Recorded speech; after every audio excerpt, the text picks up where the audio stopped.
যদি তোমার মাধ্যমিক 2027-এ গণিতে 90+ নম্বর পাওয়ার স্বপ্ন থাকে, তাহলে ত্রিকোণমিতিতে শক্তিশালী হওয়া খুবই জরুরি।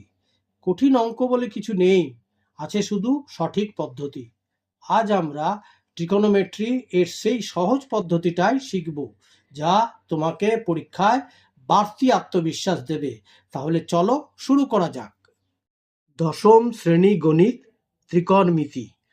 Number 1, sine 4 theta plus sine square theta সমান 1 হলে প্রমাণ করো যে tan 4 theta minus tan square theta সমান 1। সমাধান দেখো করেছি। Sine 4 theta plus sine square theta সমান বলা হয়েছে 1। এইবারে অর সাইন 4 থিটা সমান এই যে প্লাস সাইন স্কোয়ার থিটা, আমরা কি করলাম, এটাকে সমান চিহ্নের ডান দিকে নিয়ে গেলাম, তাহলে হয়ে গেল 1 মাইনাস সাইন স্কোয়ার থিটা। ভালো করে দেখো, প্লাস সাইন স্কোয়ার থিটাটা সমান চিহ্নে ডান দিকে বসলো 1 এর পাশে, হয়ে গেল 1 মাইনাস সাইন স্কোয়ার থিটা। और সাইন 4 থিটা সমান হয়ে গেল 1 মাইনাস সাইন স্কোয়ার থিটার ফর্মুলা হলো কি কস স্কোয়ার থিটা। और এবারে ট্যান 4 থিটা করতে হবে, সেই জন্য কি জানি আমরা, sine theta by cos theta মানে ট্যান থিটা। তাহলে এখানে সাইন 4 থিটা বাই নিচে কস 4 থিটা দিয়ে ভাগ করলাম, দিয়ে সমান ডান দিকে কস স্কোয়ার থিটা সমান একেও মানে নিচে কস 4 থিটা দিয়ে ভাগ করলাম, মানে ব্যালেন্স করলাম। বাম দিকেরটাকেও করলাম কস 4 থিটা দিয়ে ভাগ, আর ডান দিকেরটাকেও করলাম কস 4 থিটা দিয়ে ভাগ। তাহলে sine 4 theta by cos 4 theta সমান হয়ে গেল ট্যান 4 থিটা সমান, আর এইটা উপরে কস স্কোয়ার থিটা কেটে গেলে 1, আর কস 4 থিটা থেকে কস স্কোয়ার থিটা কেটে গেলে রয়ে যাবে কস স্কোয়ার থিটা। তার মানে হলো 1 বাই কস স্কোয়ার থিটা। और ট্যান 4 থিটা সমান হয়েছে 1 বাই কস স্কোয়ার থিটার ফর্মুলা হলো সেক স্কোয়ার থিটা। और ট্যান 4 থিটা সমান হচ্ছে সেক স্কোয়ার থিটার ফর্মুলা আবার 1 প্লাস ট্যান স্কোয়ার থিটা। और এবারে ট্যান 4 থিটা এবারে সমান চিহ্নে ডান দিকে প্লাস ট্যান স্কোয়ার থিটাকে বাম দিকে আনলাম, হয়ে গেল মাইনাস ট্যান স্কোয়ার থিটা সমান ডান দিকে 1, প্রমাণিত হয়ে গেল। ঠিক আছে। আচ্ছা, 2 নম্বরের অঙ্কটি হলো, যদি sine theta plus cos theta by sine theta minus cos theta সমান 7 হলে তবে ট্যান থিটার মান নির্ণয় করো। ট্যান থিটার মান নির্ণয় করতে বলেছে। সমাধান কিভাবে করেছি দেখো। অঙ্কটা প্রথমে টুকলাম, sine theta plus cos theta উপরে, নিচে রইল sine theta minus cos theta সমান 7কে কি করলাম 7/1, 7-এর নিচে 1। এইবারে যোগ ভাগ প্রক্রিয়াতে কি করলাম, sine theta plus cos theta plus sine theta minus cos theta by sine theta plus cos theta, বা মাইনাস হলে মাইনাস সাইন থিটা আর মাইনাসে মাইনাসে প্লাস কস থিটা সমান একবার 7+1 আর একবার 7-1, মানে এটা যোগ ভাগ প্রক্রিয়া করলাম। ঠিক আছে, বুঝতে পারলে তো।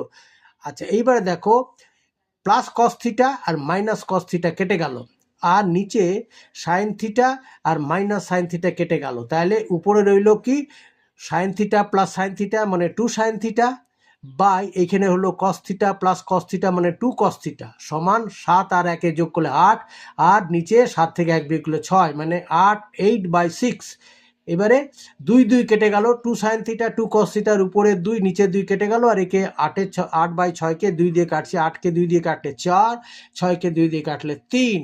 और এখানে দেখো sine theta by cos theta হয়ে গেছে, 2গুলো সরে গেছে, সমান কত হলো 4/3। এইবারে দেখো sine theta by cos theta মানেই হচ্ছে ইমপ্লাইজ দ্যাট ট্যান থিটা সমান হলো 4/3। ঠিক আছে। আচ্ছা, 3 নম্বরের অঙ্কটি হলো, এ ও বি দুটি পরস্পর পূরক কোণ হলে দেখাও যে sine A plus cos B by sine A সমান হচ্ছে 2 ট্যান বি ইন্টু ট্যান এ।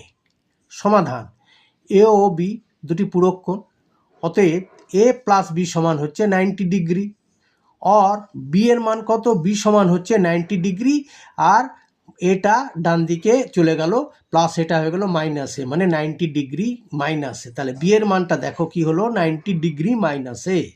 এইবারে বামপক্ষে দেওয়া আছে sine A plus cos B by sine A. এবারে কি করলাম, sine A plus cos B, মানে কস রেখে বি এর মানটা বসিয়ে দিলাম উইদিন ব্র্যাকেটে কত না 90 ডিগ্রি মাইনাসে বাই সাইন এ। সমান এবারে sign A plus cos 90 degree minus এ মানে হয়ে যাবে সাইন এ বাই সাইন এ। এবার উপরে সাইন এ প্লাস সাইন এ যোগ করলে হবে 2 সাইন এ বাই নিচে সাইন এ। এবারে দেখো কেটে যাবে, কাটাকাটি করলে সাইনে উপরে সাইনে নিচে সাইনে কেটে গেলে রইবে খালি 2। এইবারে ডান পক্ষটা দেখো, ডান পক্ষে বলা হয়েছে 2 tan b into tan a সমান 2 tan b এর জায়গায় এরকম 90 ডিগ্রি মাইনাসে বসালাম within bracket into tan a সমান সমান এইবারে 2 ইন্টু tan 90 ডিগ্রি মাইনাস এ মানে হলো cot a into tan a সমান 2 ইন্টু cot a কে কী করলাম 1/tan a into tan a। এইবারে নিচের tan a উপরের tan a কেটে গেল, হলো কত 2 গুণিত 1 গুণিত 1 মানে হচ্ছে 2। অতএব বাম পক্ষও দেখা হয়েছে 2 আর ডান পক্ষ হলো 2, অতএব বাম পক্ষ সমান ডান পক্ষ প্রমাণিত। ভিডিওটি যদি তোমাদের ভালো লাগে তাহলে ভিডিওতে একটি লাইক দেবে, কমেন্ট করবে এবং অতি অবশ্যই চ্যানেলটিকে সাবস্ক্রাইব করবে ভবিষ্যতে আরও এই ধরনের ভিডিও পাওয়ার জন্যে। তাহলে আজ এই পর্যন্তই, দেখা হবে পরের ভিডিওতে। Good bye.